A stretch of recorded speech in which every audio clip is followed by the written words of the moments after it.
좋고요. 네, 부금 좋고요.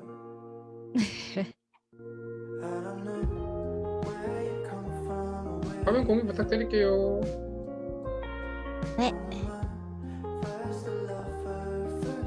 오늘 각자 하시나요? 아니면은 모더레이터 분이 해주시나요? 준영님이 모더레이터 해주신다고 했거든요. 맞아요. 다른 분 해주신다면은 네, 알겠습니다. 다른 분 지금 시어 스크린 하고 계셔서 변선님께서 해주셔야 할 것 같습니다. 제가 할까요? 잘안 들리는데 그러니까 뭐라고 마이크 상태가 안 좋은 걸 보니 아, 강사님이 네. 해주셔야 될 것 같은데요. 네, 아. 알겠습니다. 이게 음성하고 이제 스크린 이거 한 명만 할 수 있나요? 그런가요? 자, 오늘 또 링크 복사하고 네. 자, 그러면 네, 시작 그러면은 부탁드릴게요. 네. 지금 이제 또 9시가 됐기 때문에 시작을 해보도록 하겠습니다. 네, 안녕하세요. 위클리 AI 아카이브 만단 시즌2 6회차이고요. 오늘은 23년도 2월 19일입니다. 제가 먼저 이제 가볍게 컨퍼런스의 일정만 가져와 봤고요. 세븐데이스 컨퍼런스라고 저 혼자서 스스로 뭔가 이제 프로그램 속 프로그램을 만들어 봤는데 3개 정도가 있더라고요. 싱가포르가 샌디에고 그리고 몬트리올에서 열리고 있고 ACM에서 열리는 웹서치 앤 딥마이닝이라는 컨퍼런스와 그리고 네트워크와 그 분산 시스템 시큐리티라는 심포지움 그리고 IEEE에서 하고 있는 하이 퍼포먼스 컴퓨터 아키텍처가 있습니다. 요게 이 ACM WSDM 같은 경우 2월 27일부터 진행이 되고 동시간대 NDSS가 진행이 되는데 버추얼이 되기 때문에 동시에 들으실 분들은 들으셔도 상관이 없을 것 같고요. 후자의 경우에는 2월 25일부터 진행이 됩니다. 요 3가지 논문 중에서 봐볼 게 있을지는 요거를 제가 한번 다음 주에는 가져와 보도록 하겠습니다. 다음은 동현님. 네, 넘어가기 전에 위즈덤이 그 네. 웹서치 데이터 마이닝 쪽이다 보니까 그 떡떡떡의 약간 컴팩트한 버전이라 보면 될 것 같고요. 출처 시스템도 꽤 많이 나오고 데이터 마이닝 쪽 웹에 관련된 것들 재밌는 논문들이 좀 나오니까 그 기업에서는 조금 더 볼만한 바로 써먹을 만한 볼만한 것들이 좀 있을 거예요. 아마. 맞습니다.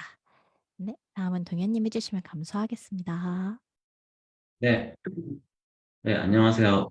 이동현입니다. 네, 오늘 제가 논문을 좀 많이 가져왔는데, 다음, 다음 주부터는 조금 쉬어야 될 것 같아서, 제가 요새 건강도 조금 안 좋고, 그리고 회사에도 좀 많이 밀려가지고, 또 오늘 좀 많이 가져왔어요. 근데 그 페이퍼가 그 챗GPT 성능 뭐 측정하는 페이퍼가 여러 개가 있어가지고, 그렇게 내용이 많진 않아요. 너무 기대하지 마시고, 들어주시면 될 것 같고요.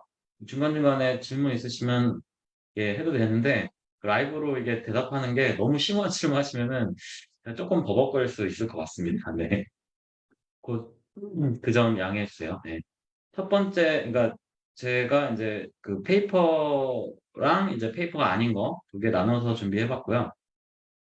페이퍼가 아닌 것 중에 이제 제일 중요한 것이 오픈 AI에서 이제 그 2월 16일 날 이제 챗GPT를 뭐 운영하는 방법 그런 거에 대해서 좀 설명하는 블로그가 나왔는데 이게 아무래도 이제 챗GPT가 요새 워낙 그 핫하다 보니까 이걸 얘네들이 어떻게 운영을 하는지 이런 건 좀 많이 궁금하실 것 같아요. 그래서 요거를 제일 처음에 공유를 했습니다. 예. 이게 두 가지 그 투 스텝 프로세스로 진행이 되는데 하나는 프리트레이닝, 하나는 파인 튜닝. 프리트레이닝은 뭐 그냥 이제 우리가 그 늘상 알고 있는 그 프리트레이닝이 맞고요.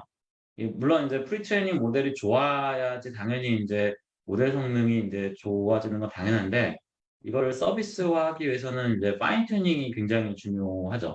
이거를 이제 사용자한테 안전하게 그리고 사용자의 도움이 되게끔 이제 그 모델을 이렇게 파인 튜닝하는 게 굉장히 중요한데 여기서 중요한 거가 이제 그 이 챗GPT를 만들면서 가장 중요하게 생각한 거는 이제 그 얼라이닝, 그러니까 얼라이먼트라는 건데요. 그러니까 그 TLM이 뭐 큰 TLM이 그 성능은 굉장히 좋지만 사람한테 잘 안 맞는, 그러니까 사람이 뭐 인스트럭션을 줘도 뭐 제대로 답을 못하고 뭐 그런 게 있는데 그런 게 사용자한테 알맞는 답을 주도록 혹은 그 부적절한 답을 하지 않도록 그 하는 것을 가장 중요한 프라이어리티로 가지고 있다고 해요. 그래서 이게 이제 얼라이먼트 얘기를 제가 몇 번 했는데 그게 제일 중요하다고 합니다. 네.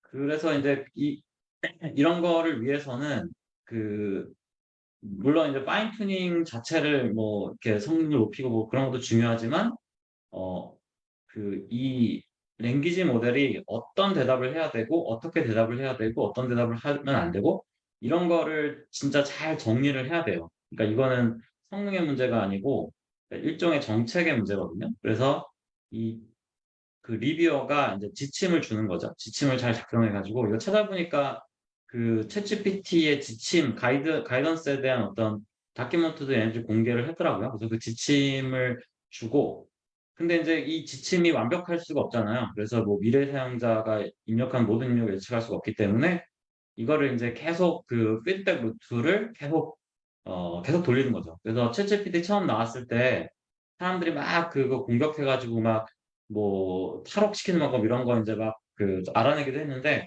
그게 또 한 뭐 몇 시간 지나면 혹은 하루 지나면은 그게 또 다시 그 막히고 막 그런 게 있었거든요. 그게 인제 얘네들이 이런 그 이터러티브 피드백 루프를 굉장히 빡세게 돌리고 있다는 거를 뜻하는 거죠. 이게 결국에는 LLM의 상용화에 있어서 굉장히 중요한 역할을 하는 게 아닌가. 물론 모델 자체가 파워풀한 것도 중요하지만 어떤 이 운영의 묘가 굉장히 중요하다는 생각을 했어요. 이걸 읽으면서. 예. 그리고 인제 딥마인드 스패로우나 엔트로픽에서 제시한 것들도 좀 자기네들도 연구를 하고 있다. 뭐 이런 얘기를 하고요. 그다음에 인제 향후에는 어떻게 할 것이냐. 일단은 그 모델을 좀 개선을 해야 되는데 이게 그 챗GPT가 인제 결국에는 그 뭐야 함리 스미스 그거에 약간의 이제 문제가 있다는 거를 이제 얘네들도 시인을 하는 거죠. 이 답변을 거절만 하면 되는 게 아니고 거절할 때랑 거절하지 않을 때를 잘 판단을 해서 그거를 해야 되는데 그거가 아직까지 좀 문제가 있다. 근데 이제 이런 것들을 하려면은 사용자 피드백이 중요한 역할을 한다고 생각하고 사실은 제가 생각했을 때는 챗GPT를 이렇게 공개를 한 게 그냥 이런 사용자 피드백을 많이 받으려고 공개를 한 것 같은데 이게 너무 이제 인기가 너무 많아져 가지고 이제 바로 인제 그 서비스화가 된 것 같아요. 근데 그래서 이 사용자 피드백이 중요한 역할을 한다는 거를 알 수 있고요. 그다음에 인제 커스터마이징 개별 사용자한테 쉽게 커스터마이징 할 수 있는 버전도 개발 중이라고 합니다. 이게 되면은 되게 대박일 것 같아요. 나만의 그 랭귀지 모델이 만들어지는 거니까. 근데 이제 이거를 커스터마이징을 하면 이게 이제 남용될 수 있다고 그래요. 그러니까 나한테는 진짜 잘 맞는데 예를 들어서 나는 욕하는 LLM이 필요해. 그래 가지고 막 욕을 하게 만들면 딴 사람이 보면은 그게 좀 말도 안 되는 그런 뭐 서비스가 되고 그래서 이거가 인제 남용되지 않도록 하기 위해서 굉장히 노력을 많이 하고 있다고 합니다. 예. 그리고 인제 이런 것들의 어떤 정책, 그 LLM이 어떻게 행동을 해야 되는가에 대한 정책을 그 자기네들끼리만 이렇게 하는 게 아니고 이 챗GPT를 사용하거나 영향받는 사람들 그런 사람들이 다 참여하도록 하는 굉장히 많은 노력을 하고 있다고 하고요. 그다음에 인제 결국 우리는 채용직이다. 다른 데는 해고하기 바쁜데 이 채용 이것 때문에 제가 들어가 보니까 굉장히 채용을 많이 하고 있더라고요. 그래서 거의 메이저 AI 메이저 컴퍼니 중에서는 채용을 이렇게 많이 하는 데는 거의 오픈AI가 유일한 것 같습니다. 그래서 요게 인제 그 도식인데요. 그래서 프리트레이닝 모델을 인제 파인 튜닝을 하죠. 파인 튜닝 할 때 인제 리뷰어가 인제 지침을 주는데 지침을 줘서 파인 튜닝하고 그거를 인제 디플로이 한 다음에 이걸 다시 그 지침을 바꾸고 이걸 계속 하게 되고 결국에 파인 튜닝 모델이 만들어지면 나중에는 이렇게 인제 커스터마이징해서 개별 사용자한테 맞는 그 LLM 그러니까 서비스를 만들려고 노력을 한다고 합니다. 네, 다음 넘겨주세요. 질문 있어요. 또 네. 네네네. 아, 그 리뷰어가, 말씀하세요. 네, 네. 리뷰어가 얼마나 많은지 또 어떤 사람들인지가 좀 궁금한데요. 예를 들면은 뭐 이미지 레이블링이라고 하면 한 사람이 뭐 하나의 정의만 한다고 되는 문제가 아니라 엄청나게 많은 사람들이 동원돼서 막 해야 되잖아요.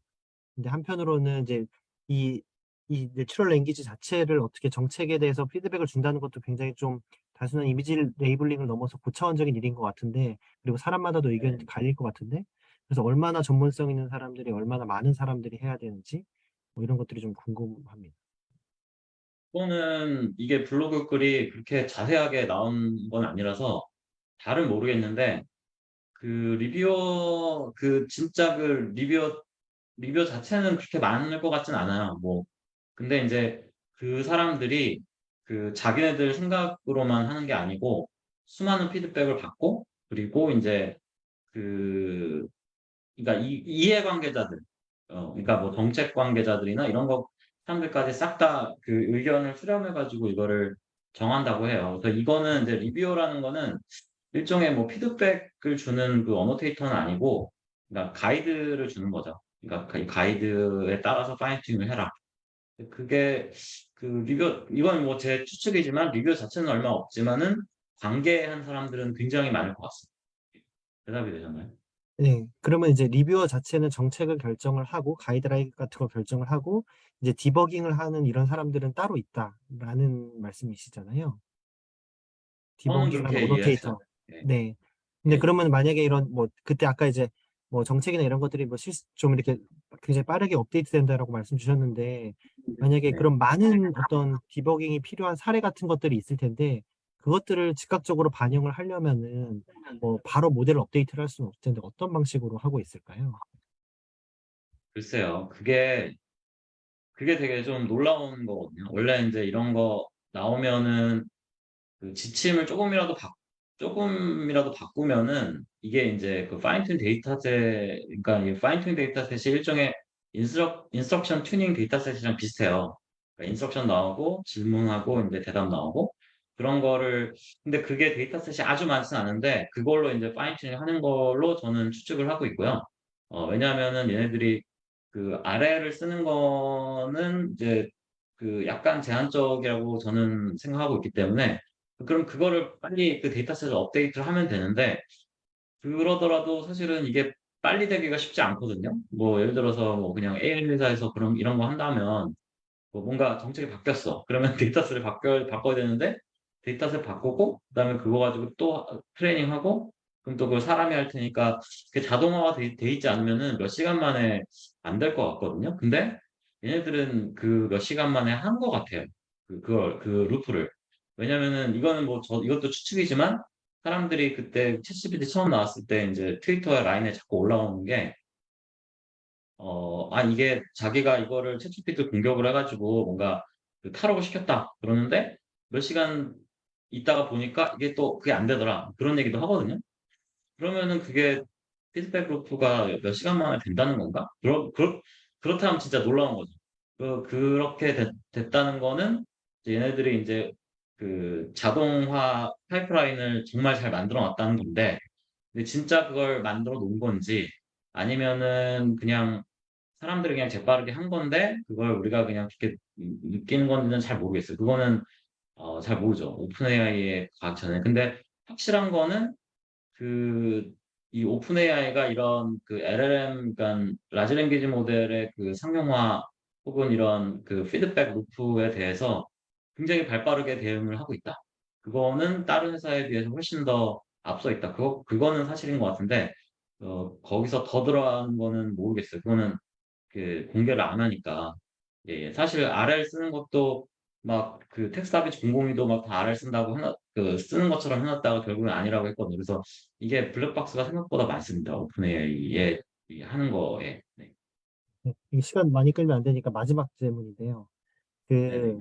아까는 이제 말씀하셨을 때 그 이게 이제 서비스보다는 이제 이 정도로 뜰 줄 모르고 이제 피드백 받으려고 했었다라고 말씀을 하셨고, 뭐 그렇게 추측을 하셨고, 그러니까 이제 그렇다고 한다면 이제 많은 군더더기가 붙어 있기보다는 그냥 모델 자체가 뭔가를 내뿜는, 그리고 지금도 이제 디버깅 같은 경우도 모델 자체를 다시 트레이닝을 한다거나 이런 식으로 말씀을 하셨는데, 사실 실제로 서비스 단계까지 가려면은 엄청나게 많은 그런 앞단과 뒷단에서의 그 지저분한 것들이 많이 붙어야 정말 사람들이 이제 시스템에서 정말 만족할 만하게 쓰잖아요. 그래서 네네네. 동우님 생각에는 이게 지금 이 상태가 정말로 이 모델 자체가 계속 리트레이닝이 된다든지 뭐 RL이라든지 이런 식으로 돼서 서비스가 개선되고 있다고 생각하시는지 아니면은 여기에도 굉장히 수많은 지저분한 앞뒷단이 붙어 있고 그것들을 뭐 이런 리뷰어나 뭐 디버깅하는 사람들이 거기에 달려들고 있다고 생각하시는지 어떻게 생각하시나요? 일단은 제가 알고 있는 소식으로는요, 오픈 AI가 그 GPT-3가 처음 나왔을 때부터 그 굉장히 큰 모델, 뭐 175B죠, GPT-3는. 그거를 이제 디플로이 하기 위해서, 그러니까 서비스를 하기 위해서 그때부터 어마어마한 노력을 기울였다고 알고 있고요. 특히 이제 모델 컴프레션 같은 거 진짜 빡세게 해서 인퍼런스 최적화를 어마어마하게 그 신경을 많이 썼다는 거는 거의 팩트인 것 같아요. 그런 얘기들을 그 여러 루트에서 들었어. 그래서 그 시스템적인 거는 이미 그 GPT-3를 플레이그라운드에 올릴 때부터 그게 이제 거의 이제 완비가 됐다고 생각을 하고요. 왜냐면은 챗GPT랑 그 오픈의 예전 모델, 그러니까 인스트럭트GPT 같은 거 이제 플레이그라운드를 보면은 사실은 다른 게 별로 없어요. 그냥 이거는 채팅 형태고, 그 플레이그라운드는 그냥 이제 텍스트 에디터에서 하는 거고, 다를 바가 없기 때문에 이미 그거는 그 플레이그라운드를 오픈하면서 그때 많이 다 구비가 되어 있었다라고 생각을 해요. 다만 제가 아까 말씀드린 것처럼 이걸로 이제 뭔가 그 피드백을 수집하려고 했다고 예측하는 거는 모델적인 측면에서 그러니까 뭐 앞뒷단에 엔지니어링은 어느 정도 돼 있는데 모델적인 측면에서 이게 LLM이라는 게 이게 완벽해질 수 없고 이게 아무리 막 완벽하게 이거 만들어도 또 어떤 사람이 또 이상한 질문을 해가지고 또 이상한 대답이 나오거나 아니면 성능이 안 나오거나 그럴 수 있기 때문에 그런 거를 좀 막기 위해서 빨리 오픈을 하지 않았나라는 생각을 했어요. 왜냐하면 처음에 챗GPT 나왔을 때 이제 그런 얘기가 좀 있었거든요. 그 오픈 AI가 이제 쓴 글 중에. 근데 이게 이제 너무 이렇게 빵 터져가지고 그냥 바로 서비스화를 한 게 아닌가. 뭐, 이건 제 추측입니다. 네. 그 어뷰징 막는 것 중에 하나 그 인류 멸망에 관한 질문 좀 안 받았으면 좋겠습니다. 네, 질문 마치겠습니다. 네. 네. 질문 감사합니다. 네. 약간 다음에, 약간 곁다리 이야기인데 지금 구글 전사에서 이제 다들 바드 써보라고 이제 권고가 나왔다고 합니다. 그래서 디파인이라든지 이제 사용자 리뷰어의 문제는 이제 직원들을 이제 고용하는 것으로 해결을 할 수도 있을 것 같습니다. 네네네. 네. 그럼 다음 거 얘기하겠습니다. 이거 뭐 그렇게 중요한 건 아닌데, 마리오 GPT라고 이런 GPT 이런 재밌는 것도 할 수 있더라고요. 그러니까 디스틸 GPT-2 이거 되게 작은 모델이거든요. 작은 모델인데 이거를 마리오 데이터에다가 이제 학습을 했대요. 그래서 프롬프트를 넣으면은 이게 맵이 만들어진다고 합니다. 그래서 이게 게임 같은 거 이런 게임 같은 경우에는 이제 새로운 맵을 많이 만들어야지 계속 유저가 이제 들어오게 할 수 있잖아요. 그런데 요거를 이렇게 쉽게 만들 수 있는 그런 툴을 만들었다고 하고요. 이거는 이제 공유한 이유는 이런 식으로 이런 게 되면은 아예 그냥 게임 개발을 그냥 GPT가 해버리는 그 세상에 올 수 있지도 올 수 있지 않을까. 그러니까는 이제 기본 컴포넌트는 다 구비돼 있고 뭐 3D 엔진 같은 거 다 구비돼 있고 그 안에서 뭐 최근에 뭐 양산형 게임 엄청나게 많이 나오잖아요. 그 양산형 게임을 다 이제 GPT로 만들 수 있는 시대가 올 수도 있지 않을까. 이런 생각이 좀 들더라고요. 그래서 GPT가 일종의 그 시퀀스 모델링을 하는 거기 때문에 그 시퀀스 모델링이 꼭 그 내추럴 랭귀지일 필요는 없잖아요. 그래서 이 굉장히 그 응용 분야가 무궁무진하지 않나 이런 생각을 요거 보고 했습니다. 네. 다음 보겠습니다. 네. 그리고 챗GPT가 이제 유명해지다 보니까 이제 유명 인사들이 챗GPT에 대해서 이제 글을 하나씩 쓰기 시작했어요. 그래서 노엄 촘스키도 이제 언급을 했는데, 이게 챗GPT는 이제 표절의 첨단 기술이고, 학생들이 이제 학습을 하는 방법, 그러니까 자기가 다 직접 작성하는 게 아니고, GPT에다 이제 시키면은, 그냥 이제 공부 안 하고 그냥 이제 저기 숙제를 할 수 있으니까, 학습을 피하는 방법이 돼서 이게 결국에는 에세이 작성을 통한 교육은 이제 무너질 것이다. 이런 얘기를 했고요. 하지만 그렇다고 하더라도 그 항상 첨단 기술이 나오면은 그거에 대한 장단점이 있듯이 챗GPT가 나와서 이런 단점은 있지만 오히려 이 챗GPT를 활용해서 더 흥미롭게 교육하는 새로운 방법이 나올지도 모른다. 이런 식으로 이제 그 끝맺음을 했고요. 사실은 노엄 촘스키 말고 그 매스메티카로 유명한 울프람 있잖아요. 스테판 울프람. 그 사람도 이제 챗GPT에 대해서 뭐 엄청 길게 글을 썼어요. 막 신경망의 기초부터 시작해가지고. 근데 그거는 좀 별로 비추라서 제가 여기다가 하진 않았는데 뭐 그런 사람들도 언급을 하더라고요. 그래서 뭐 울프람 그 시스템 내에서도 GPT 쓸 수 있고 뭐 근데 이제 자기네들은 뭐 그, 그 울프람이 만든 그 언어가 있거든요. 울프람 랭귀지라고. 그런 형식 언어, 계산 언어 가지고 하는 것도 뭐 장점이 많다. 뭐 이런 식으로 언급을 했었는데 그거는 뭐 별로 비추라서 여기다 올리진 않았습니다. 네, 그 다음 네. 그다음에 요거는 LLM하고 직접적으로 연관이 있는 것은 아닌데요.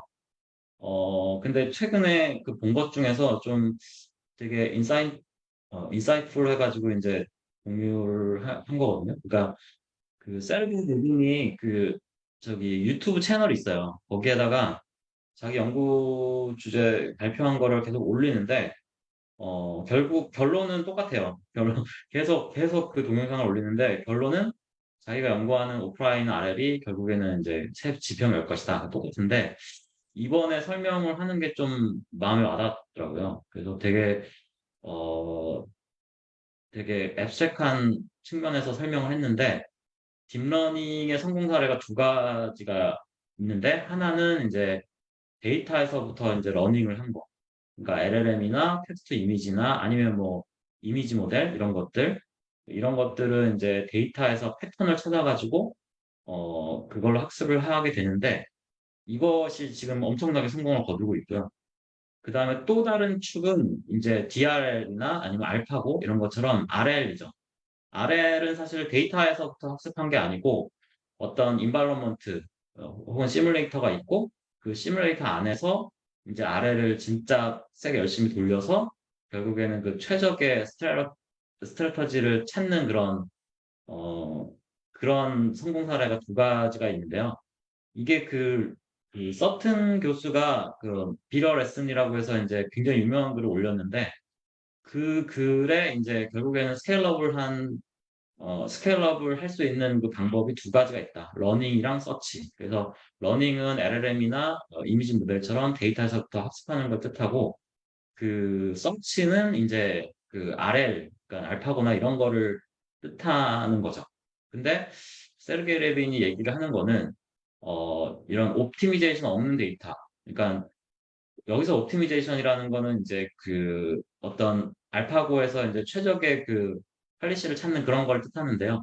그런 거는 이제 데이터에 없는 새로운 방법으로 문제를 풀지 못하게 되고, 그리고 또 거꾸로 이제 옵티미제이션 without 데이터. 그러니까 뭐 예를 들어서 이제 시뮬레이터에서 이제 작동하는 어떤 뭐 예를 들어서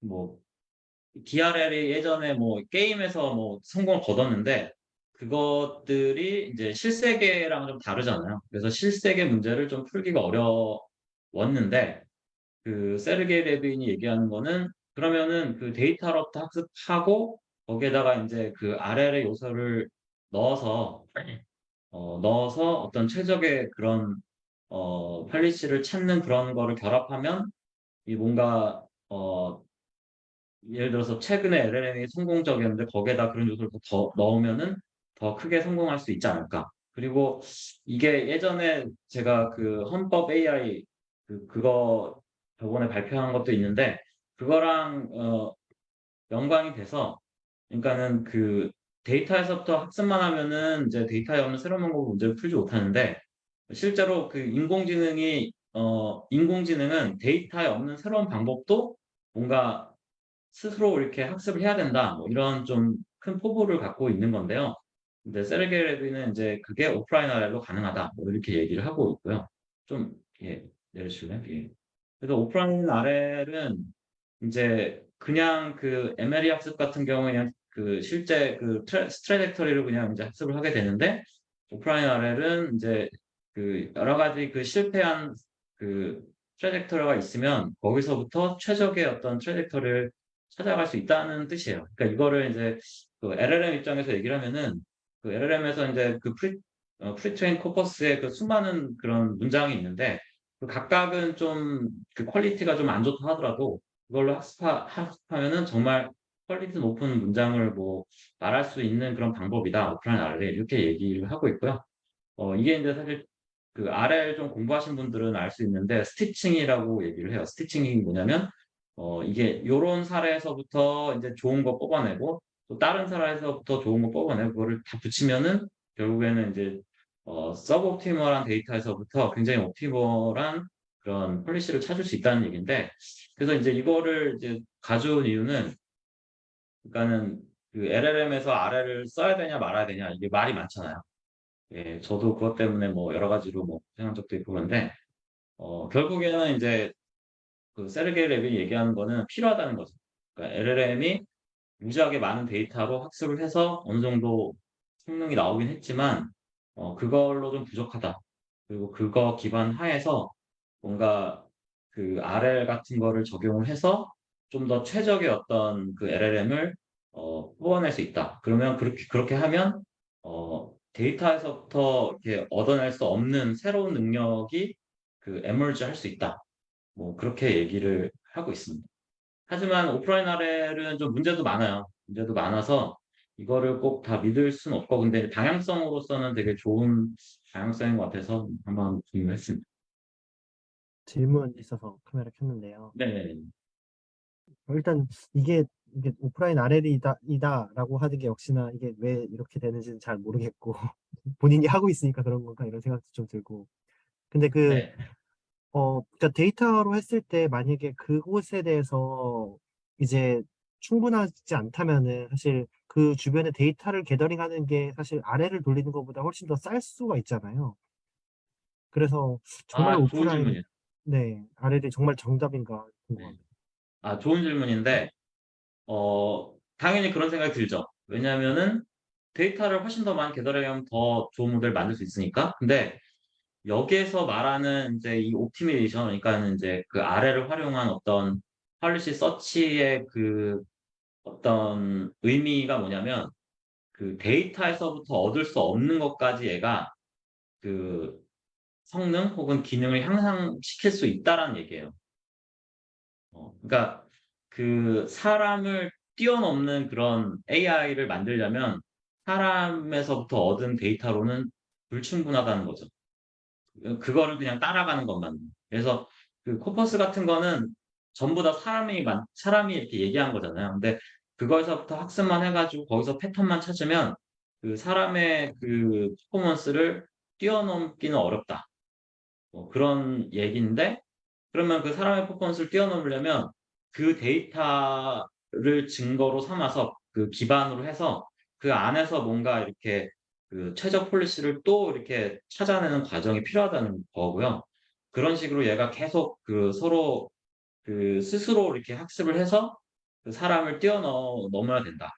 그런 얘기인데 예전에 제가 공유했던 conversational AI도 그런 얘기를 하고 있어요. 그래서 얘네들은 이미 그런 그 사람의 퍼포먼스를 뛰어넘는 그런 AI를 만들기 위한 어떤 방향성을 이미 가지고 있는 거죠. 예. 네, 마지막 질문인데요. 그러면은 사람을 뛰어넘는다라고 하는 거는 이제 뛰어넘는 어떤 극한이라는 것에 대한 정의가 돼 있다는 거잖아요. 예를 들면 바둑이라고 하면은 바둑을 잘 아는 것처럼. 근데 어떤 태스크라는 게 꼭 그렇게 인간을 뛰어넘는다라는 게 정의가 되는 상황이 많이 있나요? 어떤가요? 그게 문제인 것 같아요. 이게 딱 매저가 없죠. 왜냐면은 그 지금 오프라인 RL 같은 거 데이터 드리븐 RL은 이거는 시뮬레이터가 없는 거거든요. 인바이러먼트가 이제 없고 뭔가 데이터만 있는 건데 그래서 이게 매저가 없어요. 매저가 없는데 하지만 그 우리가 이런 건 상상할 수 있잖아요. 그 뭔가 뭐 외계인이 갑자기 왔는데 엄청난 초지능이 있어서 우리의 언어를 다 이해해. 그리고 그 외계인이 이제 막 말을 하는 거예요. 그러면 그 외계인이 말을 하는 거는 우리의 지능보다 훨씬 더 뛰어난 그런 지능으로 말을 하게 되는 거잖아요. 그런 그 경지에 도달하려고 하는 그런 방향성인 것 같습니다. 방향성은 좋은데 그래서 어떻게 평가할 거냐. 뭐 그게 문제 아닌가요? 좀 제가 크게 말씀해 주시겠습니까? 그러니까 어떻게 평가할 거냐. 그죠? 현재 스테이트는 이만큼이고 더 나은 스테이트는 이런 건데 그걸 어떻게 정확하게 평가할 거냐가 관건 아닌가요? 바둑이야 정확하게 리워드를 계산할 수 있는데 가령 글쓰기 이게 정말 도움이 되는 글이다를 어떻게 정량화를 시킬 거냐 잘 그 쓴 글이다를 어떻게 정량화를 시킬 거냐 근데 뭐 이런 것들이 저는 어려운 거죠. 르빈 생각에 그런 걸 알 수 있을 것 같아요. 왜냐면 저도 로봇 출신이고 하다 보니까 르빈 하다 보면 로봇에서 그런 것들이 있거든요. 이제 예를 들면 사람이 덤블링을 하면 덤블링한 걸 많이 보여줄 수 있죠. 근데 이제 덤블링보다 더 심한 어떤 무브먼트를 만들려고 하면은 사람이 보여줄 수 없을 때가 있잖아요. 그런 한계와 마주치다 보니까 아마 이런 생각을 하는 것 같은데 그렇게 정말 우리가 어떤 뭐 로봇이라고 하면 어떤 우리가 본 적 없는 모션을 통해서 어떤 뭐 더 멀리 뛴다든지 더 멀리 날아간다든지 이런 걸 상상을 할 수 있는데 모든 시츄에이션에서 아까 방금 정우님께서 말씀하신 것처럼 더 좋은 문장이란 무엇인가 이런 걸 매주하기는 쉽지는 않은 것 같아요. 네, 만약에 맞아요, 맞아요. 그게 그게 풀리면 AGI로 가는 한 가지 문이 열리는 네, 거죠.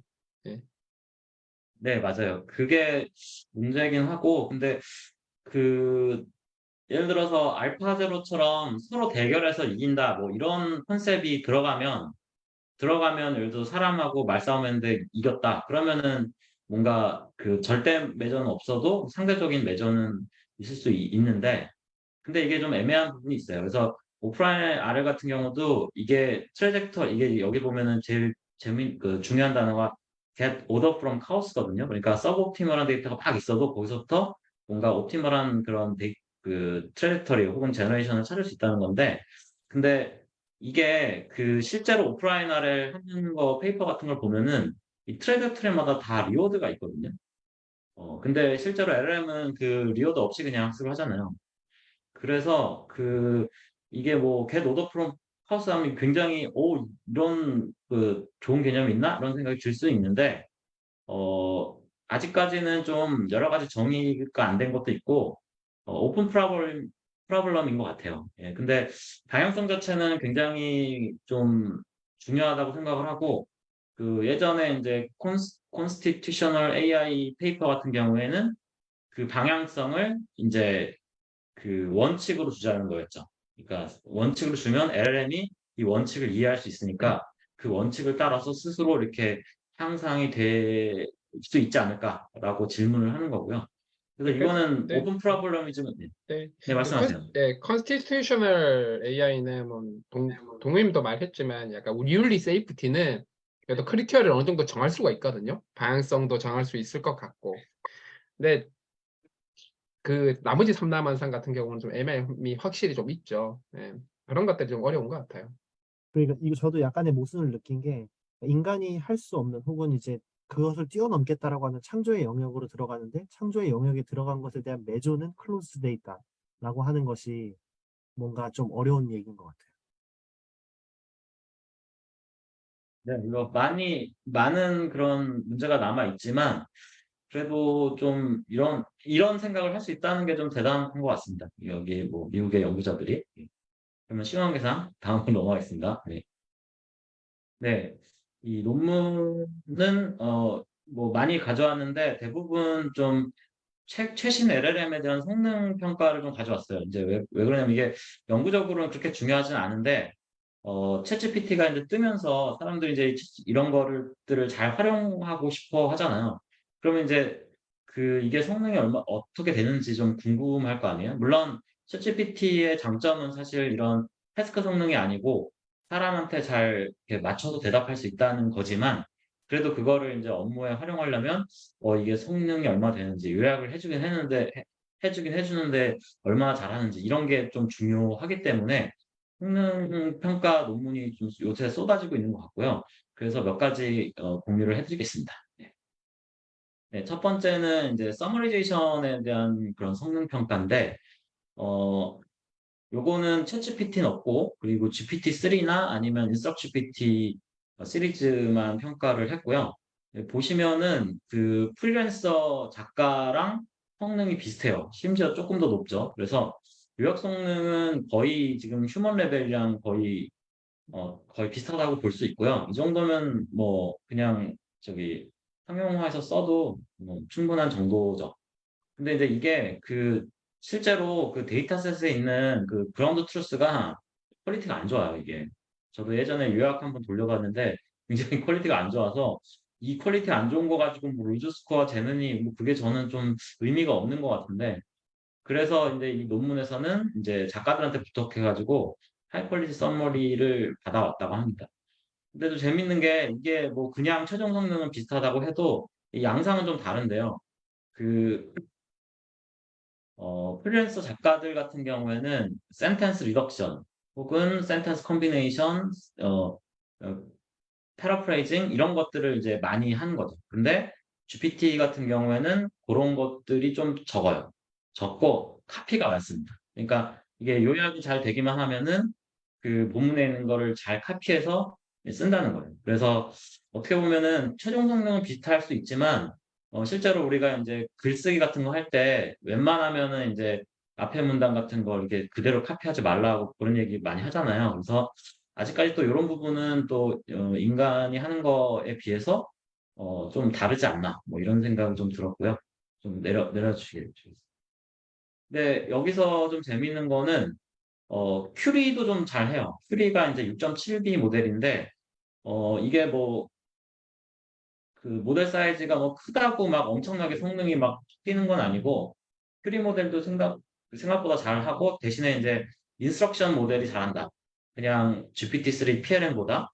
그래서 뭐 큐리 모델 정도 이용하면은 굉장히 그 고퀄리티의 그 요약을 얻을 수 있다. 뭐 이런 생각이 듭니다. 예, 다음 내주세요. 예, 그 다음에 요거는 굉장히 긴 페이퍼예요. 제가 이거 정독은 못했어요. 긴 페이퍼인데 요약만 해드리면은 챗GPT 성능을 체계적으로 조사했고 그리고 이제 제로샷에서는 대부분 다른 LLM보다 성능이 좋고 근데 일부 태스크에서는 심지어 파인 튜닝 모델보다 챗GPT 제로샷이 더 좋은 경우도 있다. 이거는 뭐 인스트럭션 튜닝을 했기 때문에 뭐 어떻게 보면 다양한 걸 수도 있습니다. 네. 그리고 심지어 멀티모달 콘텐츠 잘 만들고요. 근데 리즈닝을 생각보다 그렇게 잘 하지는 못한다고 해요. 예, 그리고 할루시네이션 문제가 있죠. 그래서 아까 요약도 그 요약 스타일은 굉장히 좋을 수 있는데 그 요약도 할루시네이션 문제가 있을 수 있어요. 그래서 이거를 해결하는 게 사실 굉장히 큰 관건인 것 같고 그리고 이제 챗GPT는 이제 멀티턴이 가능하니까 멀티턴을 활용해가지고 사람이 이제 첫 번째 한 대답을 좀 교정을 해주면 그러면은 그걸로 인해서 성능 향상이 꽤 있다고 합니다. 그래서 뭐 성능표 쭉 가져왔고요. 보면은 굉장히 준수함을 알 수 있어요. 네. 그리고 이게 너무 재밌는 게 원래 뭐 챗GPT는 그냥 언어 모델인데 이런 걸 해주더라고요. 이제 HTML이나 아니면 SVG가 이제 벡터 포맷이거든요. 이미지 벡터 포맷인데 이미지 벡터 포맷은 이제 문자로 이루어져 있으니까 이런 것도 제너레이션 하더라. 근데 그냥 만들어 달라고 하면 이상하게 만들어 주는데 중간에 좀 설명을 좀 잘 넣으면은 이게 잘 만들어 주더라. 그런 얘기입니다. 다음 넘겠습니다. 그리고 요것도 마찬가지인데요. 요것도 보면은 뭐 거의 다 잘 하고 있어요. 예, 파인 튜닝하고 비슷하고 GPT 3.5보다도 낫죠. 예, 그래서 나은데 못하는 게 있어요. 못하는 게 레슬레러랑 호파 이런 거 못하는데요. 이게 레슬레러가 뭔가 해서 조금만 위로 올려주세요. 조금만. 아니. 아, 아니. 그 위로. 저 레스틀레러, 예. 여기 레스틀레러 콘캐터네이션을 잘 못하는데, 이거 심하게 잘 못하는데, 이게 이제 아주 간단한 태스크거든요. 그러니까 각 단어에 마지막 글자들을 붙이는 거라고 해요.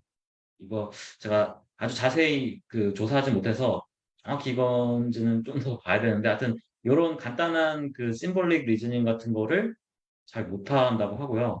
코파도 잘 못하는데 이거는 어떤 현상이 일어났을 때 그 다음에 어떤 일이 벌어지냐 이게 코젤레이션을 보는 건데요.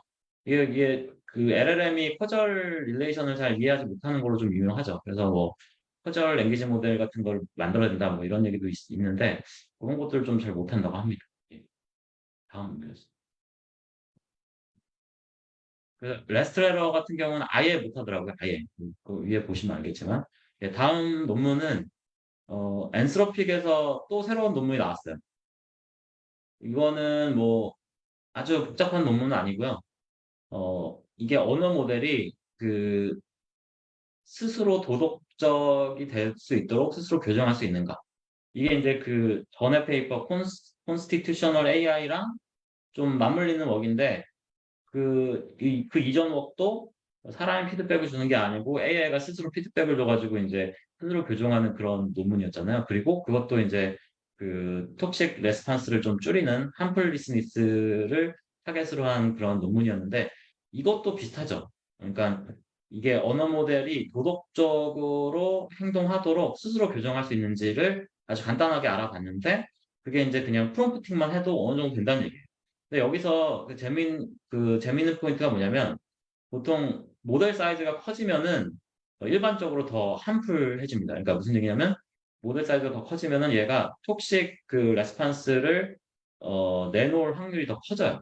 커지는데 또 모델 사이즈가 커지면은 인스트럭션을 따르는 능력이나 함풀 컨셉을 이해하는 능력, 어떤 게 함풀 컨셉이고 어떤 건 아니냐 이해하는 능력이 같이 향상되니까 그러면은 그 프롬프트를 잘 줘서 야, 네가 내놓는 응답이 함풀하지 않도록 해봐.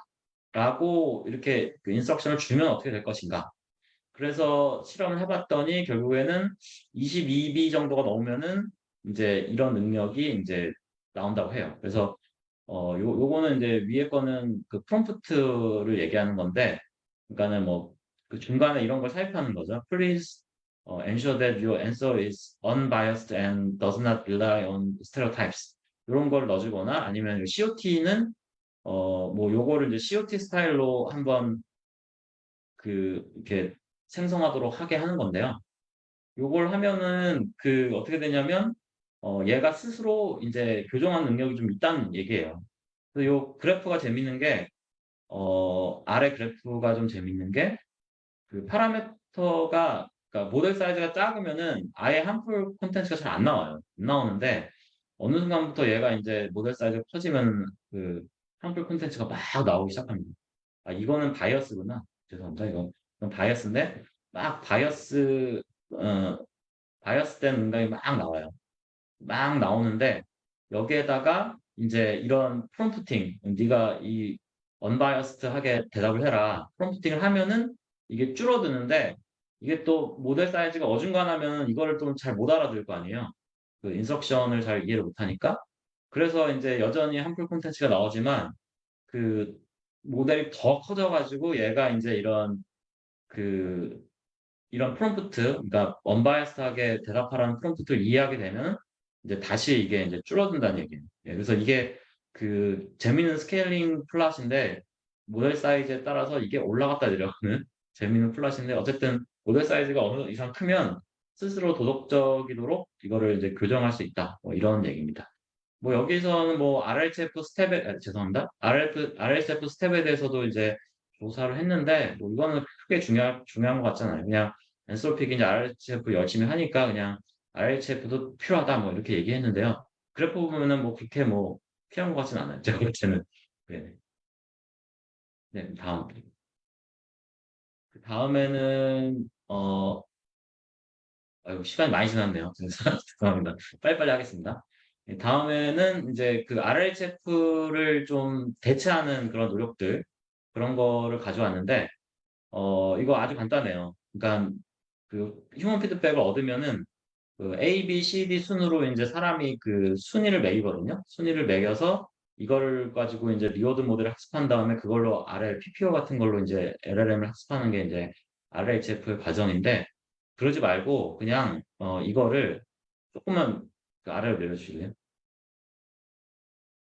예. 이런 식으로 그냥 어, 쭉 하나의 시퀀스를 만들어서 그냥 학습하자는 거예요. 그냥. 그래서 뭐 이런 그 질문이 들어왔는데 이런 대답은 요거보다는 좀 덜 프리퍼드하고 뭐 B는 C보다는 좀 나쁘고 C는 D보다는 좀 레스 인포메이티브하고 이런 식으로 A, B, C, D 순으로 이렇게 쫙 이거를 이제 학습을 하면은 얘가 이제 그 가장 좋은 레스판스만 학습하는 게 아니고 나쁜 레스판스도 같이 학습을 하게 돼서 그래가지고 이제 그러니까 D뿐만 아니고 A, B, C에서도 이 트레이닝 시그널을 얻어서 학습된다는 얘기예요. 예, 그게 이제 하인사이트 익스페리언스 리플레이 이 논문이 굉장히 유명한 논문이잖아요. 아래 쪽에서 여기에서 나오는 내용인데 이게 네거티브 이젠플에서부터도 우리가 학습을 할 수 있게끔 만드는 그 내용입니다. 간단한데 성능이 올랐다. 좀 내려주세요. 그래서 뭐 요걸 학습하니까 그냥 베스트 아웃풋만 학습하는 것보다 이제 성능이 좀 올랐고요.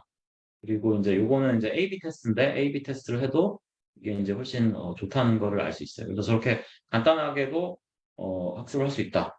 휴먼 피드백 데이터로부터. 예. 다음 내려주세요. 요것도 비슷한 맥락이고요. 둘 다 피터빌 랩에서 나왔어요.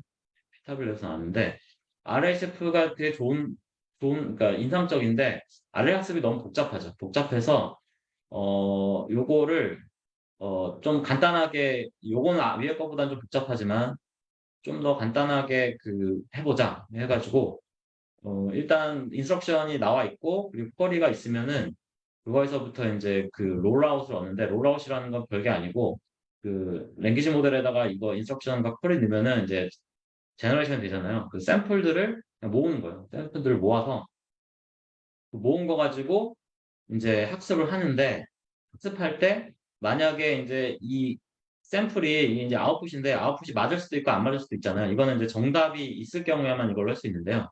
정답이 맞으면은 그냥 그걸로 학습을 하면 되고 정답이 안 맞으면은 이 인스트럭션을 바꿔줘요. 근데 바꿔주는 게 별게 아니고 원래 인스트럭션은 give the wrong answer, give the right answer 뭐 이런 식으로 나오는데 좀만 내려줄래요?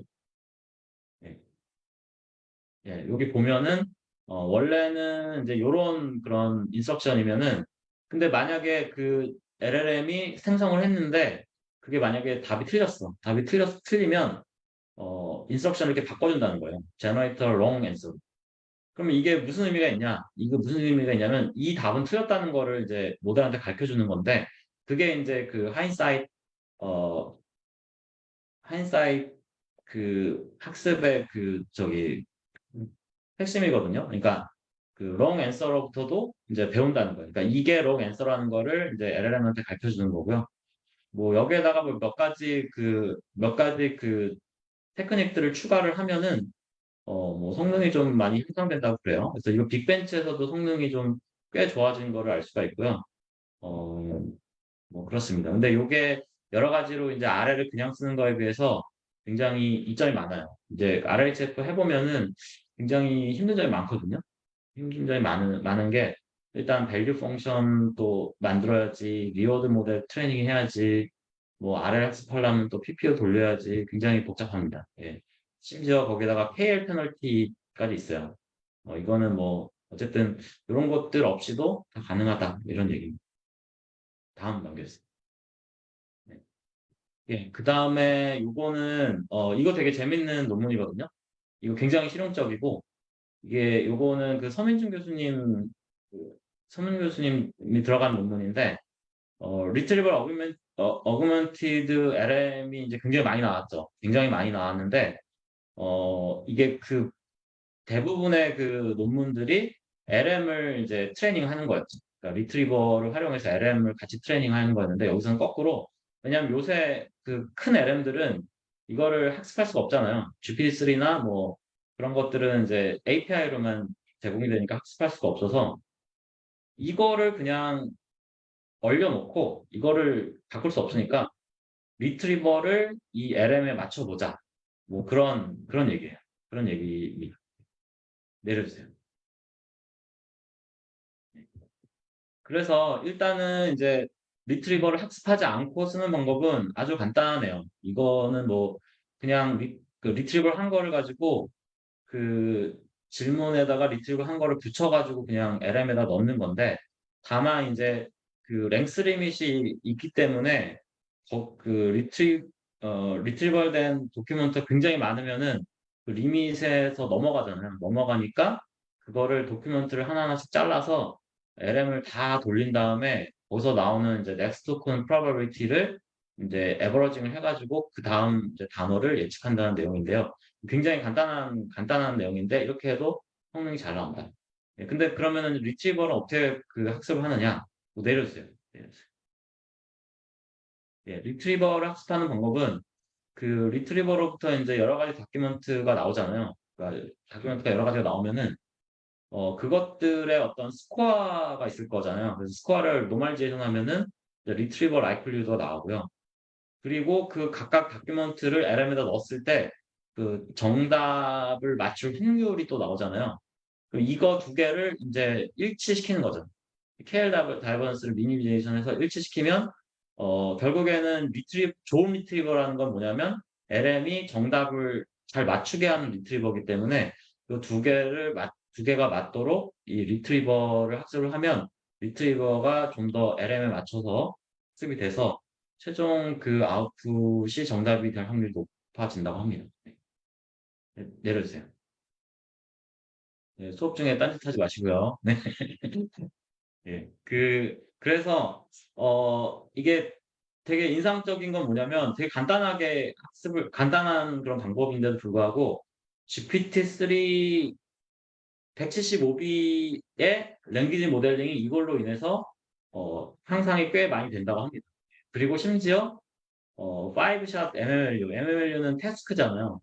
보통 그, 리트리버 어그멘티드 LM 그 모델들이 그 다운스트림 태스크 같은 거는 좀 잘 안 되는 게 좀 많았는데 여기서는 ML에서 이제 성능 향상이 있어서 간단한 방법으로도 이 리트리버의 어떤 효과를 잘 이렇게 잘 살릴 수 있구나 뭐 이런 생각이 듭니다. 내려주세요. 아니 조금만 올려주세요. 조금. 네.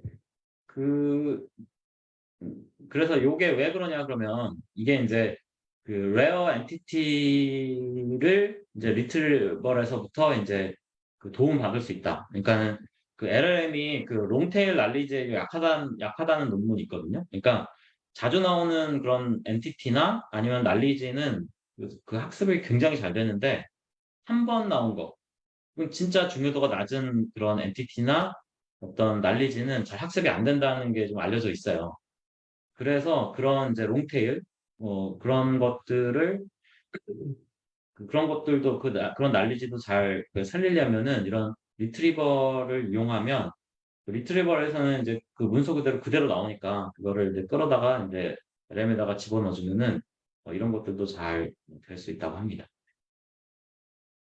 네, 조금만 내려주세요. 드디어 마지막. 아, 수고하셨어요. 예. 어, 마지막은 이것도 좀 재밌는 논문인 것 같아서 가져왔는데요. 이거는 어떻게 보면 LLM 논문이긴 좀 그렇긴 한데 LLM을 이용해서 그 RL을 하는 논문이에요. 근데 요게 이제 여기 나와 있는 게 그 게임 인발러먼트고요. 게임 인발러먼트랑 인터랙션 어떻게 하냐면은 그 랭귀지로 하는 거죠. 랭귀지로 하는데 이게 되게 간단해요. 그냥 프롬프팅을 이렇게 주는 거예요. 그러니까 꼴이 이거고 네가 지금 이러이러한 거를 봤는데 근데 이거를 텍스트로 바꿔서 주는 거죠. 그러면 그 다음 액션은 뭘 해야 되냐? 그러면은 go forward, turn left 이런 거 나오면은 그거 가지고 이제 인바이러먼트랑 다시 인터랙션을 하고 그다음 그다음 턴 가고 뭐 이렇게 하는 거고 이거를 이제 PPO로 학습을 한다는 내용입니다. 근데 이게 중요한 이유는 그 LLM의 어떤 단점 중에 하나가 그라운딩이 안 된다는 거잖아요. 그냥 모든 걸 다 글로만 배운 거죠. 근데 그래서 그 LLM을 실세계랑 이렇게 그라운딩 하는 게 굉장히 중요한 주제예요. 중요한 주제고, 만약에 LLM이 실세계랑 그라운딩이 돼서 그걸 이해할 수 있으면은 훨씬 더 성능이 나아질 수 있다. 이런, 컨젝처가 있죠. 컨젝처가 있는데, 이렇게 그냥 텍스처얼하게 이렇게 인스트럭션 해도 저는 괜찮다고 봐요. 괜찮다고 하고, 이 논문에서는 이제 RL의 입장에서 이걸 해가지고 LLM이 굉장히 그 RL에 베네핏을 줄 수 있다.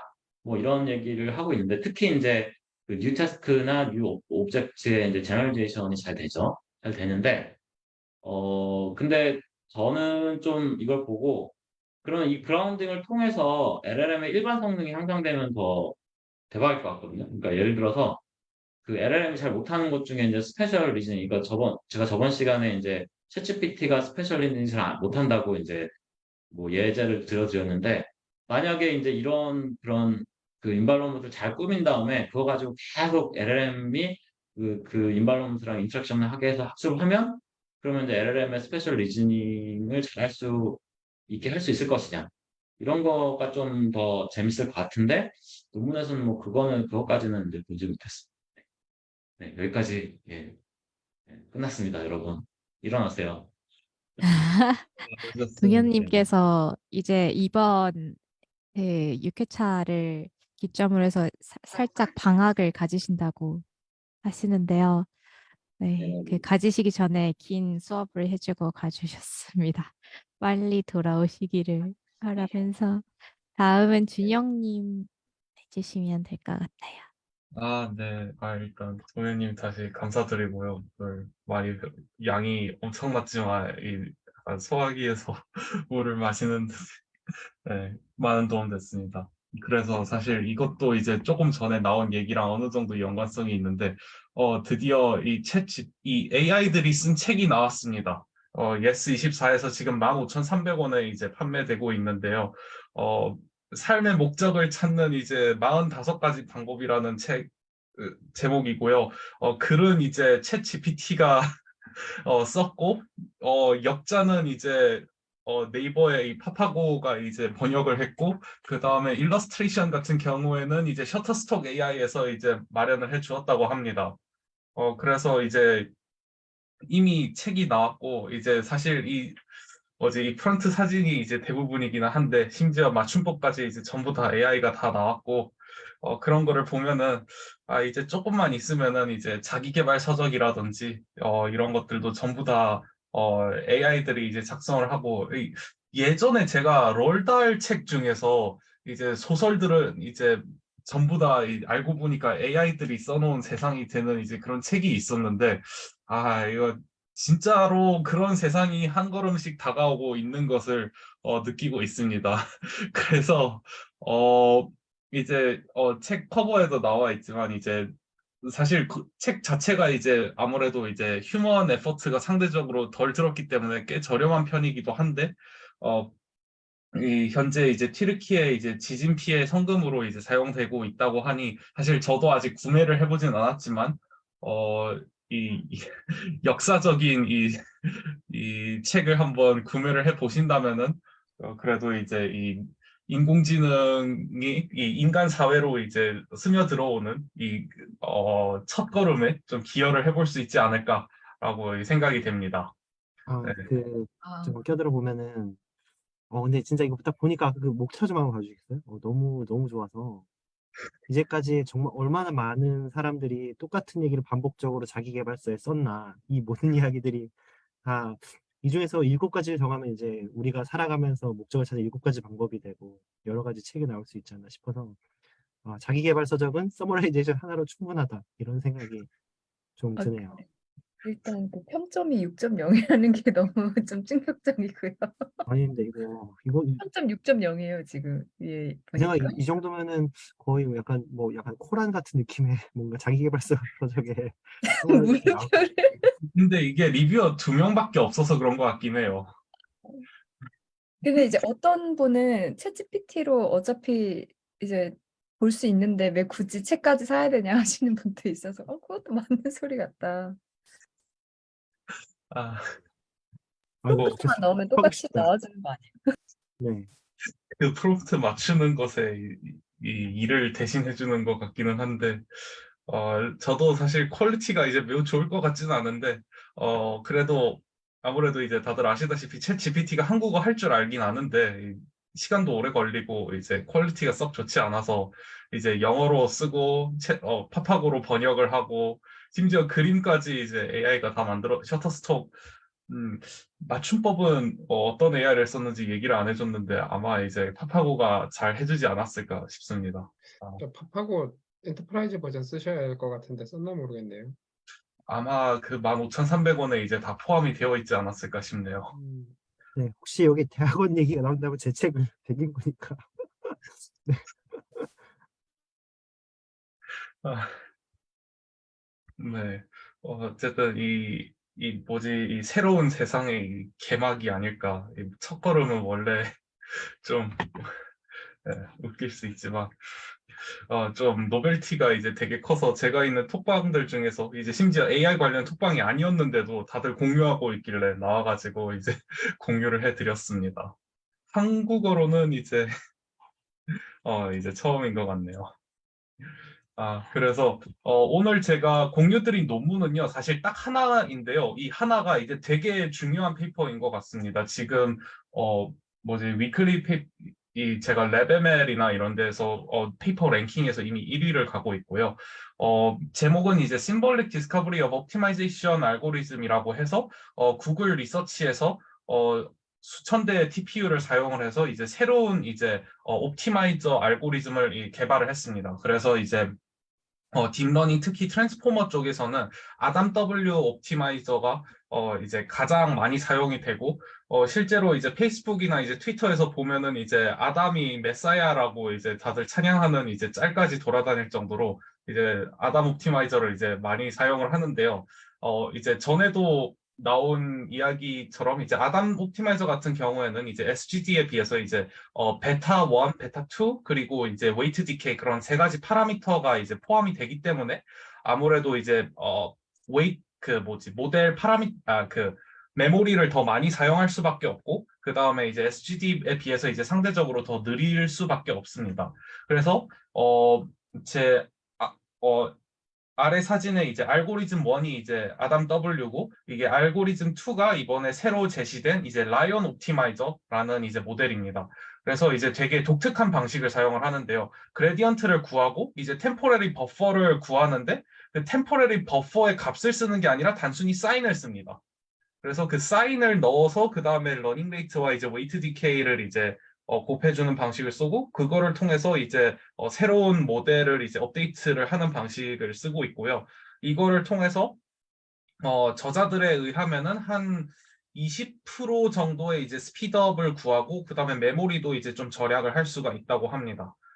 그래서 이제 아래에는 이제 성능인데요. 사실 이 옵티마이저 자체도 이제 매우 중요한 이 업적이기는 한데 이거를 어떻게 찾았느냐 또한 이제 매우 중요한 프로세스인데요. AutoML 프로세스를 썼습니다. 사실 AutoML이 한 2019년까지는 이제 되게 핫하다가 한 2020년쯤 갑자기 좀 많이 없어졌던 느낌이 없지는 않은데 이 좀 AutoML 분야를 방법을 통해서 이번 이 라이온 옵티마이저를 이제 발견을 하게 됐었고요. 어떻게 했냐면은 일단 서치 스페이스가 거의 인피니트하기 때문에 좀 할 수 있는 것들에 대한 제약을 좀 강하게 줬고요.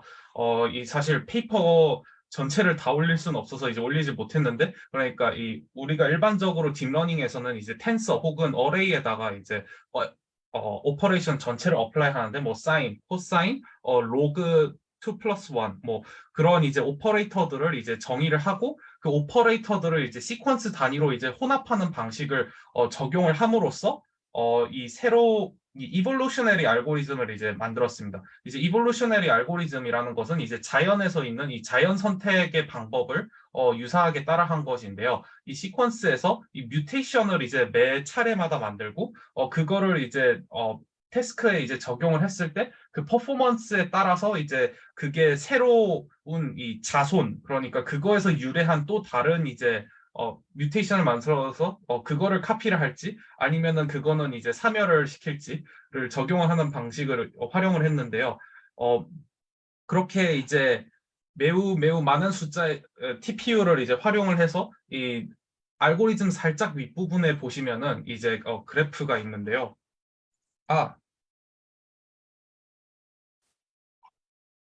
네, 그래서 매우 이제 많은 그래서 일단 완전히 콜드 스타트를 하게 되면은 사실 아무리 구글이지만 컴퓨테이셔널 리소스가 이제 부족하기 때문에 이제 아담 W 알고리즘에서 이제 처음 시작을 해서 이볼루셔너리 이제 알고리즘을 이제 실행을 하게 됩니다. 그래서 이것을 이제 한참 돌리게 된다면은 이제 원래 이제 핸드 튜닝을 통한 하이퍼 파라미터 튜닝이랑 그 다음에 랜덤 서치에 비해서 꾸준히 올라가게 되다가 이제 30만 아이터레이션 시점에서 좀 세츄레이션이 오는데 여기에서 다시 이 리스타트, 그러니까, 원래는 이제 아담 W로 다시 돌아갔던, 이 완전한 페일리어 케이스에서 이제 아담으로 돌아갔던 거를 이제 좀 여기로 다시 돌아가게 함으로써 꾸준히 이제 올라갈 수 있게 했고, 이 피트니스 펑셔널을 이제 연산을 했을 때, 꾸준히 이제, 성능이 올라가는 것을 이제 확인을 할 수가 있었습니다. 그래서, 이 과정을 통해서 일단 나오게 된 알고리즘이 사실 매우 좀 처음에는 이 비효율적인 알고리즘이고 이제 리던던트한 오퍼레이션도 많은데 실제로 이제 페이퍼의 어펜딕스에 보면은 그 로한 알고리즘이 있지만 그것을 이제 다시 정리를 해서 그 여기 라이온의 형태로 이제 바꿔서 사용을 하게 됩니다. 그래서 라이온 옵티마이저 같은 경우에는 이 여기에서 보시다시피 이제 내추럴 이미지 프로세싱이랑 이제 NLP 태스크 등 이제 여러 가지 태스크에 대해서 다 학습을 시도를 해봤는데 사실 이제 아무래도 이볼루셔너리 서치를 하는 도중에는 이제 모델이라든지 태스크가 이제 되게 스몰하게 할 수밖에 없게 되는데요. 이제 그 라이언 옵티마이저를 일단 구한 후에는 그 이미지넷 풀 트레이닝 그래서 수도 태스크 같은 경우는 이미지넷 10%, 그 다음에 이제 LM 한 1빌리언 그런 태스크였던 걸로 기억하는데, 이제 이미지넷 하고 이제 JFK 이제 300빌리언이었나? 이제 300밀리언이었나? 이제 하는 방법으로 하는 방식을 이제 활용을 해서 이제 아담 W하고 비교를 해봤는데, 이제 저자들에 의하면은 뭐 훨씬 더 아이터레이션 수가 적음에도 이제 같은 성능 올라가는데 시간이 훨씬 더 줄어들었고 그 다음에 이제 연산하는 것도 이제 더 빠르고 최종 성능도 더 좋았다라고 이제 되게 많은 태스크와 벤치마크 정말 수십 개의 아키텍처와 수십 개의 태스크에서 더 우수한 이제 성능을 보이고 있어서 이 결과가 매우 로버스트하다는 것을 보여주고 있고요. 이제 실제로 이제 구현 자체도 이제 제가 링크에 파이토치 코드도 이제 전부 다 오픈이 되어 있는데 사용하기 매우 편하게 되어 있기 때문에 많은 이제 바로 사용을 하고 쓴다면은 이제 직접적인 이제 성능 향상을 이제 바로 볼 수가 있을 것 같습니다. 그래서 두 번째 같은 이제 퀘스천 1은 이제 사실 제 거는 아닌 것 같은데, 이제 Q2 같은 경우는 이제 라이언에서 스피드업과 메모리 절약이 동시에 가능했던 이유 혹은 원리 같은 경우에는요, 메모리 절약은 이제 꽤 단순한 원인이고요. 왜냐하면 이제 아담에 비해서 그 템포럴이 이제 어레이가 이제 숫자가 더 적었기 때문에, 그리고 이제 스텝 한 번을 이제 적용하는데 이제 필요한 시간이 더 줄어든 것은 이제 그것 때문이고요.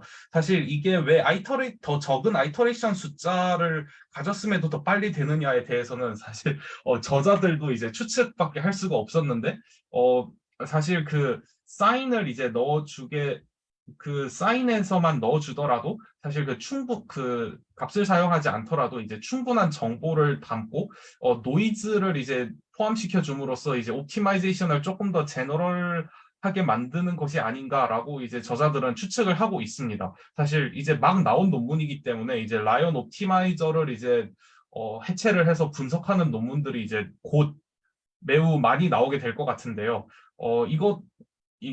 매우 중요한 주제일 것 같고, 예를 들어서 이제 뉴럴 네트워크 같은 경우에도 이제 바이너리 뉴럴 네트나 이제 리듀스트 프리시전에서 작동을 하는 것을 봤을 때 옵티마이저에서도 약간 이렇게 정보를 극한까지 줄여서 사인만 주더라도 좀 상당한 성능을 내볼 수 있는 게 아닐까라고 저도 생각을 해보고 있습니다. 네.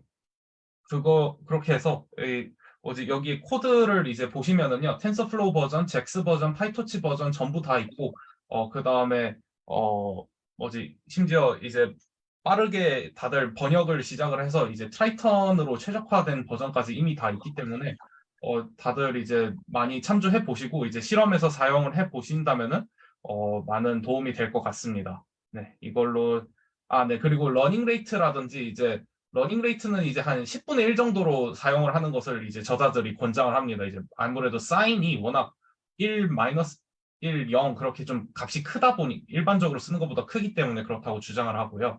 웨이트 디케이도 이제 좀 튜닝이 필요하다고 합니다. 네, 그래서 네, 제 발표는 오늘 여기까지입니다. 들어주셔서 감사합니다. 저도 질문 하나 있는데요. 네네네. 이게 그러면 이 피트니스 펑션이 그 애큐러시만 있는 게 아니고 뭐 메모리나 아까 질문과 비슷한데 메모리나 아니면 스피드업 이런 것까지 다 같이 이렇게 적용이 돼가지고 이 이볼루셔너리 오토 ML을 돌린 건가요? 제가 기억하기로는 이제 퍼포먼스만 가지고 이제 했던 걸로 기억하고 있고요. 그 다음에 스피드업 같은 경우에는 나중에 그 시퀀스 랭스를 이제 강제로 줄이는 방법으로 이제 활용을 했던 걸로 기억하고 있습니다. 그래서 이제 오퍼레이션 숫자가 줄어들면은 사실 더 제너럴라이저블 하고 이제 아무래도 오퍼레이션 숫자가 줄어들면은 연산량이 줄어들기 때문에 그런 방식으로 좀 컨스트레인트를 이제 주는 방식으로 줄였던 걸로 기억하고 있습니다. 그 메모리 같은 경우는 뭐 피트니스 펑션에는 없는데 얘가 알아서 그걸 찾은 거네요. 그렇죠. 그것과 이제 사실 로 아웃풋 같은 경우에는 좀 많이 지저분하거든요. 그 페이퍼에 이제 어펜딕스에 쭉 아래쪽에 내려가 보면 있는데, 네, 어펜딕스 H 이제 26페이지에 내려가 보면은 사실 로 아웃풋이 있는데, 약간 저런 부분을 이제 그 휴먼 리더가 이제 봐서 좀 다듬은 부분도 있습니다. 그래서 26페이지에 가보시면은 이제 있는데요.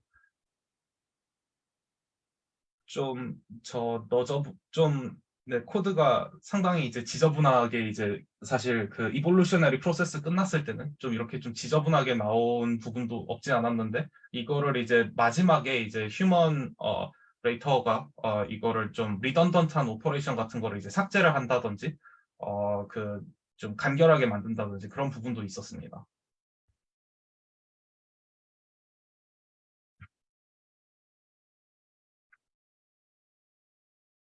네, 감사합니다. 네. 그 퀘스천 1 같은 경우에는 질문해 주신 동현님께서 대답해 줄 수 있는 부분인가 싶은데요. 최근 트렌드는 LLM의 도메인별 성능을 향상하는 전략을 찾는 것을 연구 주제로 삼는 건가요? 그런 연구가 얼마나 많은가요? 라고 그 페이스북 라이브 스트리밍에서 질문 주셨습니다. 네. 최근 도메인별 성능을 향상하는 전략이 연구 주제 중에 하나긴 한데 뭐 이게 트렌드냐라는 거는 잘은 모르겠어요. 그러니까 이게 사실은 인스트럭트PT랑 챗GPT 쪽으로 가는 거는 사실은 도메인 스페시픽한 성능을 높이는 쪽은 아니거든요. 그거는 사실 AGI를 향한 방향이에요. 그러니까 인스트럭트PT도 그렇고 모든 그런 태스크를 잘하도록 인스트럭 튜닝을 하고 RL 튜닝을 해서 그러니까 사용자가 막 아무거나 막 다 입력해도 대응을 할 수 있게 만드는 방향이고요. 이게 왜 오픈AI가 보면은 AGI를 만드는 회사잖아요. 그게 이제 메인 아젠다라서. 근데 이제 그 AGI 같은 경우는 이제 그 특별한 도메인이나 아니면 특별한 태스크의 성능을 올리는 거랑 방향은 좀 틀리죠. 네. 근데 LLM을 또 애플리케이션 쪽에서는 뭐 예를 들어서 LLM을 뭐 메디칼 도메인에서 뭐 향상하게 한다든가 뭐 그런 연구들이 있긴 있어요. 있긴 있고 조금 더 이제 애플리케이션 쪽의 연구인 것 같은데요. 이게 트렌드냐 그러면은 잘 모르겠습니다. 왜냐하면 연구라는 게 다 각자 방향이 있어서 근데 이제 최근에는 이제 모델 사이즈 키우는 것만 엄청 하다가 이제 파인 튜닝 단계로 넘어가긴 했어요. 근데 그 파인 튜닝이 이제 도메인별 태스크별 성능을 올린다기보다 그것도 이제 멀티태스크 파인 튜닝이죠. 그런 트렌드까지는 제가 이제 팔로우를 했는데 도메인별 성능 뭐 그 중에 하나 본 거는 제가 예전에 몇 주 전에 그 소개시켜드린 뭐 메디칼 날리지에 관련된 뭐 성능 올리는 그런 거는 있었고 각각 뭐 법률이나 이런 게 법률 뭐 의료 등등 이제 있는데 이제 LLM이 이제 거의 세츄레이션 그러니까 어느 정도 그 개발이 다 됐으니까 그거를 이제 진짜 실제 그 도메인에 적용해 보자 이런 연구들이었는데요. 네, 예, 요거는 제가 아는 건 네, 여기까지. 연구 쪽에서도 당연히 하긴 하겠지만 사실 우리 상용화 혹은 비즈니스 관점에서는 좀 의미가 있는 부분이죠. 왜냐하면은 이번에 사티아도 커스터마이즈드 챗GPT를 각 산업군에 공급하겠습니다라는 얘기를 했었거든요. 빙 엣지 이렇게 그쪽 얘기를 하면서 그러면은 이제 클라우드 기업이 챗GPT 같은 강력한 LLM을 어떤 비즈니스 모델로 만든다라고 하면 틀림없이 개별 도메인의 산업군마다 어떤 인스트럭션 데이터를 만들거나 파인튠 데이터를 만들어서 잘 적용을 해가지고 하는 약간 그런 방향은 비즈니스 관점에서는 아마 많이 진행이 되지 않을까 그렇게 예상하고 있습니다.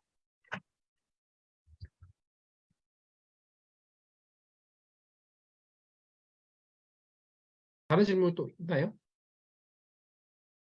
추가 질문은 없어 보이기는 합니다. 아, 길어질까 봐 네, 잠깐 했는데, 그런 생각이 들었어요. 그 AGI 차원에서는 이런 생각이 든 거죠. 옛날에 우리가 맨날 AI 할 때, 모든 것들을 언어로 표현할 수 없으니까, 이제 우리가, 알고리즘이 아니라 머신러닝으로 넘어온 거다라고 했는데, 이제 다시 또 그것들을 요즘에 언어를 중심으로 이제 다시 돌아가는 것 같거든요, 뭔가. 근데 왜 언어로 돌아가냐라고 하면은 세상에 있는 가장 많은 데이터가 언어니까 언어로 하는데, 근데 결국 이것 역시도 한계에 봉착할 것 같아요. 왜냐면은 언어로, 지금이야 언어로 텍스트로 쳤을 때 이미지로 생성되면은, 와, 이거 신기하다라고 하지만 또 나중에 되면은, 이미지 생성에 있어서 언어로 다 표현할 수 없으니까 이건 한계가 있을 것이다. 예를 들면 모션도 그렇고. 그래서 이것도 역시도 좀 중간 단계라는 생각이 듭니다. 그래서 현재는 아직 가장 많은 데이터가 랭귀지다 보니까, 또한 인간과 인터랙션 할 수 있는 가장 또 편한 방법이 랭귀지다 보니까 랭귀지로 AGI가 대동단결하는 모습인데, 여기서 분명히 한계가 나타날 것이고 다음에는 또 그 다음 방법으로 넘어가지 않을까 이런 생각을 했고요. 또 아까 그 도메인 스페시픽 관련해서는 저희 아트랩도 역시나 그런 것들 많이 하고 있어요. 그 뭐냐면은 결국 제네럴한 난리지에 대한 것들은 사실 평균적인 난리지들에서 평균적인 서머리를 뽑아내는 건 지금 너무 챗GPT가 잘하잖아요. 근데 이 안에서 어려운 것들은 이제 굉장히 최신이거나 도메인 스페시픽하거나 아니면 전문성이 있거나 희소하거나 이런 것들을 그럼 과연 어떻게 할 수 있을 것인가에 대한 이야기고, 이런 것들을 하는 산업이 굉장히 크지 않을까. 다시 말해서 옛날에는 어떤 AI를 도메인에 적용시키려면은 데이터 엔지니어링을 통해서 레이블링을 통해서 뭐 전문가를 거기다 데이터에 갈아 넣었어야 되는데, 이제는 데이터 레이블링이 아니라 휴먼 자체가 엑스퍼트가 좀 이렇게 데이터와 인터랙션을 하면서 할 수 있는 것이 가능해졌다. 그게 왜냐면 랭귀지 모델을 매개로 해서 하기 때문에 훨씬 더 쉽게 가능하지 않을까? 뭐 이런 생각을 해봅니다. 그 관련해서 저도 좀 뭐 생각한 게 있는데, 그러니까는 그 엄태웅님 말씀하신 것처럼 예전에는 이제 내가 데이터를 가지고 있으면 그걸로 이제 또 학습을 해야 되고 그랬었는데 지금은 학습 안 해도 뭐 인컨텍스트 러닝이나 아니면 프롬프팅으로 이제 해결이 되는 거잖아요. 예. 근데 아까 제가 그 발표한 것 중에 리퍼그가 사실은 이거를 보면서 약간 이거 좀 사업화를 하는데 되게 중요한 페이퍼다라는 생각을 했거든요. 왜냐면 그 LLM은 롱테일 난리지에 약해요. 그러니까 이미 그 모두가 대부분 다 알고 있는 사실들을 설명해 주는 거는 챗GPT를 따라갈 수 없어요. 그러니까 아무리 우리나라 뭐 저기 큰 기업이 하더라도 따라가기가 쉽지 않죠. 예, 특히나 뭐 스타트업들은 당연히 더 따라갈 수 없고. 근데 어차피 챗GPT가 없는 정보들이 있거든요. 그러니까 진짜 뭐 동네 뭐 식당 정보라든지 뭐 그런 뭐 롱테일 날리지 이런 것들에 이런 것들한테 기회가 있을 것 같고, 그럼 그런 정보를 어떻게 이 LLM에 넣어줄 것이냐. 그거를 이제 뭐 가장 쉽게 그냥 그 정보를 이렇게 가져와서 이렇게 그냥 입력에다가 이렇게 선택해서 넣어주는 거거든요.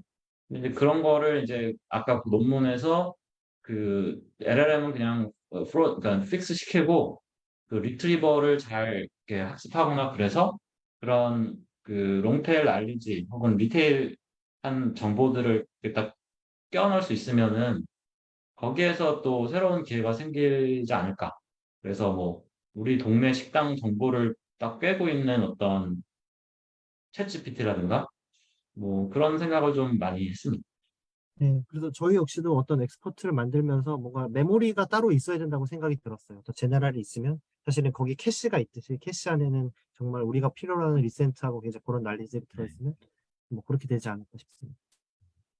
근데 이제 그런 난리지들을 어떻게 LLM에 효과적으로 뭐 여기서는 그냥 뭐 그냥 콘캐스트 했지만 효과적으로 이거를 넣어서 그 정보들을 LLM이 잘 다룰 수 있게 하느냐. 그게 되게 중요할 것 같아요. 저는 그게 스타트업한테도 굉장히 큰 기회가 오지 않을까. 뭐 이런 근데 생각을 하고 있어요. 그러려면은 뭔가 그 LLM이 맺는 정답에 대한 정답의 언설턴티를 알아야 되지 않을까요? 그래야 언설티가 높으면은 뭔가 정답이 아니니까 우리가 알고 있는 것들을 이용한다든지. 뭐 그렇긴 한데 그런 너무 깊이 가면은 이 모델을 직접 만져야 되잖아요. 근데 지금 현재 아젠다가 모델은 직접 안 만지고 API로 콜을 해야지. 왜냐하면 그 모델 너무 크니까. 그렇다고 해서 작은 모델은 또 성능이 안 나오고. 그래서 그런 거를 너무 또 그거 다 원하면은 좀 힘들 것 같고. 근데 간단하게 그 정보를 이렇게 잘 집어넣어서 진짜 그 롱테일 날리지로 LLM 가동하게 하면은 굉장히 많은 비즈니스 기회들이 나올 것 같아요.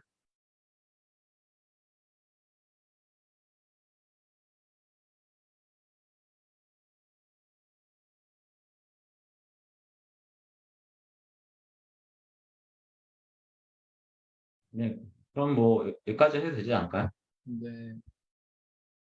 네, 좋습니다. 이 마지막 질문이 답변을 주시기는 했는데 혹시 청취를 하고 계실까 봐 러닝레이트 1/10라고 하시면 아담 W를 적용할 때의 러닝레이트 대비 레이시오인가요? 혹은 러닝레이트 absolute value인가요? 이렇게 물어보셨는데 준영님께서 아담에 비해서 10분의 1이라는 뜻이다라고 답변해 주셨습니다. 네. 네, 그러면 저희 오늘은 여기까지 진행해 봐도 좋을 것 같고요. 오늘도 참여해 주셔서 감사하고 동희님이 잠시간 휴가라고 해야 되나요? 업무에 매진하신다고 하시니까 많은 소식을 가져와 주셨던 동희님 잠깐 쉬셔서 너무 안타깝지만 저희는 다음 주에 더 좋은 소식으로 찾아뵙도록 하겠습니다. 네, 오늘도 이제 오늘 10시 반까지 이렇게 많이들 들어주셨는데요. 너무너무 감사드리고 말씀해 주셨던 오늘 모더레이터 분들을 통해서 비롯해서 다른 이제 말씀해 주셨던 분들도 너무너무 감사드립니다. 오늘도 너무 고생 많이 하셨습니다. 수고하셨습니다. 감사합니다. 빨리 돌아오세요. 네. 네.